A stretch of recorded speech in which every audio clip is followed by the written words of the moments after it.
Well, as Omicron becomes the dominant variant in the Australian community and daily infections spike, enormous stress is being applied to supply chains, which is leaving supermarket shelves across the country bare. There's basically a convergence of problems contributing to this. Primarily, it's because between a third and half of all transport workers are currently unable to work due to complications caused by COVID-19. Due to sickness or isolation, up to half of the country's truck drivers are missing. And distribution centres and supermarkets are also drastically short of labour as they too are forced to ensure that staff remain at home. Now, these problems were predicted by union officials back in October. To shed some light on this, I am joined now by the National Secretary of the Transport Workers Union, Michael Kaine. And I asked Michael a little earlier this afternoon, how chronic are supermarket supplies at the moment? Well, I think this is a crisis which is really upon us, and it could get worse, Chris. We've got supermarket shelves that are drying up. We've got supply chains such as meat supply chains that are under incredible pressure. And of course, this is because of the Omicron variant and, quite frankly, a lack of preparation in transport supply chains. So we've got a dearth of rapid antigen tests, companies finding it hard to get hold of them, workers finding it hard to get hold of them. And that means that we've got very high absentee rates in port companies, in retail companies, and now moving into the parcel sector. And this is leading to this crunch that we're seeing in supply chains. And it's something that I think we have to jump on top of very quickly to make sure that these supply chains can keep moving. So we've got the produce, we've got the stock, it's sitting in distribution warehouses somewhere. We can't get it into the storefronts. I think as a general proposition, that's right. That's certainly what the supermarket chains are reporting.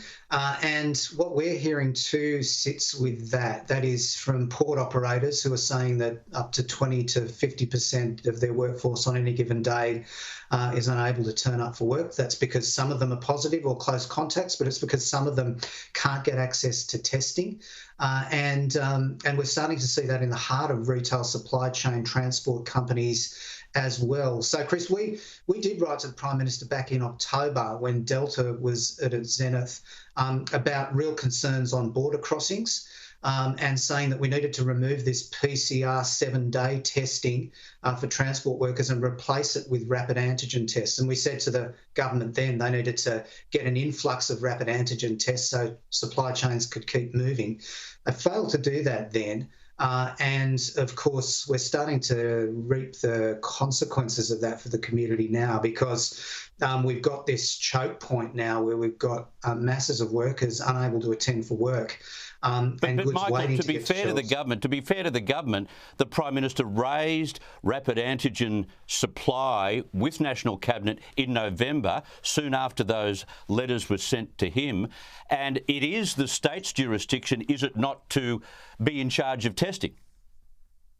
Oh, look, I mean, this is the point, isn't it? What we've seen right across this pandemic, unfortunately, is a passing of the buck, political buck passing, and that's all's fair in love and war. But unfortunately, this is a war, and it's not only a health war; it's an economic war. And we can complain about what should have happened and whether things could have been done better. And certainly we've got some concerns about that, given the representations we've been making to all levels of government for months.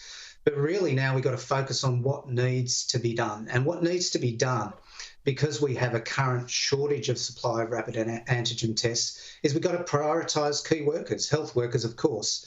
But transport workers are the ones, Chris, that have got to get these tests to the distribution points in the rest of our economy. So We've got to make sure that those transport supply chains are healthy and they're pumping. They've been brilliant across these 2 years of this pandemic, but they're getting crunched now. And it is really important we focus as a community on this. And thank you for covering it. So will National Cabinet's less restrictive testing protocols for truck drivers, which was changed yesterday, will that ease some of these supply issues? No, it won't. The problem with the 7-day rolling test for PCR were really related to when we had border crossings and drivers were getting pinged at border crossings on this 7-day rolling test.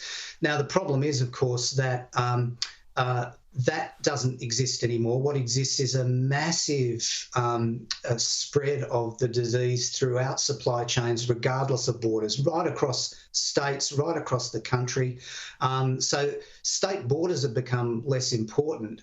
PCR evidence of a negative test at a state border is less important. So it makes sense that it's been removed, but it won't help right now. What will help right now is quick tests, rapid antigen tests, so that people can be confident when they go to work, so that we can minimise the spread of the disease through transport supply chains. And that means we've got to maximise the number of those tests at transport companies and with transport workers. And regardless of the politics of it all, that's what we've got to do as a community. Otherwise, this is going to linger in transport supply chains for weeks, and I dread to say possibly months. Now, the fear is that all of a sudden we'll see this trend of panic buying. We've seen it already a couple of times during the pandemic.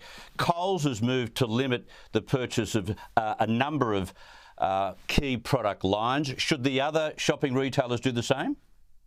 Well, I think it's going to depend supply chain by product supply chain. And I think Coles has just seen what's in front of it and thought to itself, this is the logical way to deal with it. But you are right, Chris, of course.